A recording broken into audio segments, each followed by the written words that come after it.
Yeah, dog. Welcome to Wreck to Riches. My name is Thomas G. Welcome to the channel. Don't forget to smash the like button, drop a comment. Always remember, I'm not a financial advisor. This is for pure entertainment purposes only. Do your own research and don't ever allow an influencer on any social media platform to influence you when it comes to cryptocurrency, because in this space you could get wrecked. Stuff goes to zero all the time. Scams, exit scams, rug pulls, you name it. Code even goes bad. We're lucky this code even works. Okay, I was wrong. My last video about HEX, about Richard trying to shake out Banker X, was wrong. I'm pretty sure I cracked the code here. I'm watching it happen in slow time. Okay? I got a few questions here for you. I'll ask you at the beginning of the video and I'll answer them during the video. Why did Richard Hart do the largest airdrop in the world of ERC20 tokens? Whatever you held on Ethereum was going to be airdropped as a PRC20 on Pulsechain at launch. Why did Ink go up as much as it did? And why has EHEX crashed like it did? So let's start answering the questions. Let's start with the EHEX, which is Hex from Ethereum crash. Richard Hart throws out a tweet just pointing out the obvious, that the market and the people of Pulsechain and holders of HEX on Ethereum have chosen PHEX as the one Billy Gunn. Reason being, Ethereum gas fees are high. It's expensive to unstake and stake your HEX on Ethereum, where it costs pennies on Pulsechain. There is more liquidity on Pulsechain. Every reason to want to bridge over EHEX to Pulsechain to operate there is there.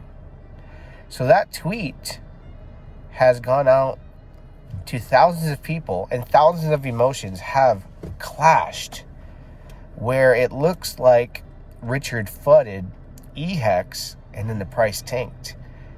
People are saying, I'm wrecked. Richard Hart wrecked me. But wait a minute. You emergency unstaked your HEX and wrecked yourself. You sold your EHEX and sold it for a loss, not Richard.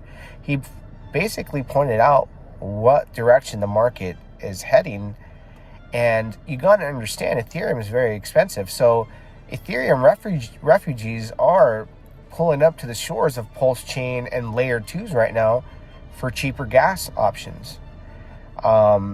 Pulsechain is the perfect place for an Ethereum refugee. And the EHEX dump, and he mentioned it in the tweet, was because you guys sold. Now, that's my explanation behind that. It's not Richard's fault, pointing out the obvious. You guys panicked and are like, PHEX, we gotta buy that. Now, why did Ink pump so much? Ink literally had a floor that I saw, maybe went lower, 79 cents when I started buying the bottom. Went all the way to, I think, near 10 bucks. I saw in the high nines. Ink had like the lowest liquidity out of Pulsex and Pulsechain, which have the largest LP liquidity overall.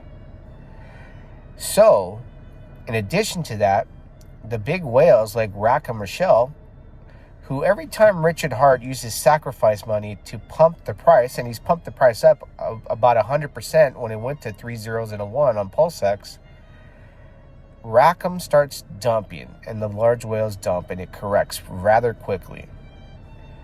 And he had to use millions of dollars to get a 100% jump, where Rackham and a lot of the large whales don't hold Ink, and the liquidity was very low.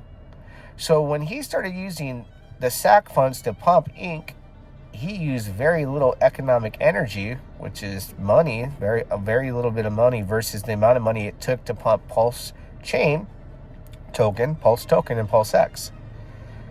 For that reason. So for the reason why Ink pumped so much, because the liquidity was low, it didn't cost very much. Now, why did the world's largest airdrop happen? It happened so that, let's say you're holding chain link on Ethereum, and you have 1,000 chain link on Ethereum. When Pulsechain launched, you would have gotten 1,000 PRC20s on Pulsechain, 1,000 P chain link.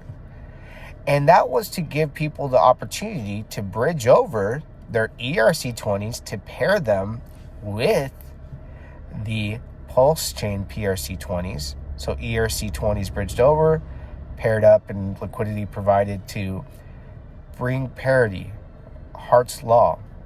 Now, the world's largest airdrop has a lot of Ethereum tokens, and a lot of people didn't participate in bridging them over. A lot of people sold their free tokens and bridged back over to ETH, which those tokens are out of control when it comes to being out of control of Richard Hart's hands. Which ones can he control? His own token, EHEX.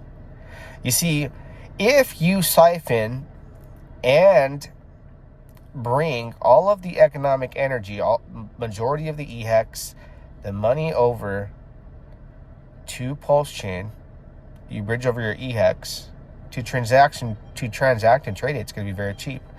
But also, you can pair your EHEX with Pulsechain HEX and begin Hart's Law of parity to bring them to the same price, a 1-to-1 ratio.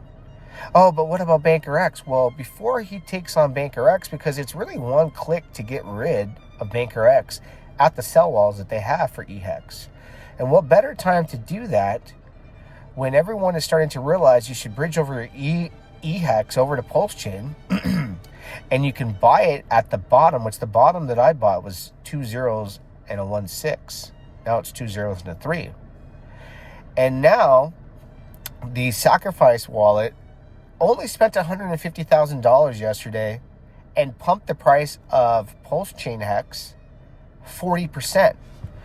With $150,000, when they took millions to pump PulseX because of the thick liquidity to pump that 100%. So imagine he does millions of dollars into HEX. He can really do some serious damage. 300,000 would have been an 80%. 600,000 would have been a 160% increase, bringing us close to 4 cents. But before he does that, the only token he can control as far as parity to bond them together, and before he takes on Banker X, which I imagine he will buy a ton of Pulsechain HEX, PHEX we'll call it, and then he'll start to buy EHEX. And he will pair them and bond them and thicken the liquidity pool. The EHEX PHEX liquidity pool already has $1.1 million in LP. If the price were to go up, double, we're at 2.2 million plus whatever the price, once they're at parity though, right? Let's say they're both at a penny and they pair up at a penny. They both meet at 1 cent, 1-to-1 ratio. That liquidity pool will literally be, 3 to 4x the size as far as value than what it is today. It'll be thick. And then it'll continue to increase the more people bond and more people FOMO into buying EHEX and PHEX and bonding it and holding it and staking. There will be a staking opportunity for EHEX via Alex's, the creator of Hedron. He's making something so you can stake your EHEX on Pulsechain. So once they meet parity, it's one click, just a hop, skip, and a jump with one click to break the sell wall that Bank X has, or Banker X, which they will have to bridge over to Pulsechain and do it on that end anyways, saving them tons of money. But they're going to have to bridge it over. And who knows, they may bond some or stake. Who knows? We don't know. But that'll be an easy victory because he's already pumped millions of dollars into Rack and Rochelle's pocket, pumping the price of PulseX and Pulsechain, and he just dumps. Banker X is no different. And it'll cost him a lot less money because the liquidity pool is so low. Only 1.1 million in the EHEX, PHEX LP currently. I think there's roughly 30 million in the Wrapped Pulse PHEX pool right now. It's a lot less than the liquidity pools of PulseX or Wrapped Pulse. And he took a lot of money to pump it 100%. And remember, it only took $150,000 to pump PHEX 40% yesterday with the SAC funds. Imagine 1 million, 2 million. Then he takes those tokens, and then for way less, he buys what he needs to buy on the other end of EHEX to bond them together to build that LP, to utilize Hart's Law and pair them. Oh my God. Then he breaks the entire chain, which is he gets Banker X out, he bonds them at a penny or two, gets Banker X out, takes us to Valhalla, 10 cents, 12 cents, and then who knows from there. Food for thought. Till next time, we'll do it again. Yeah, dog.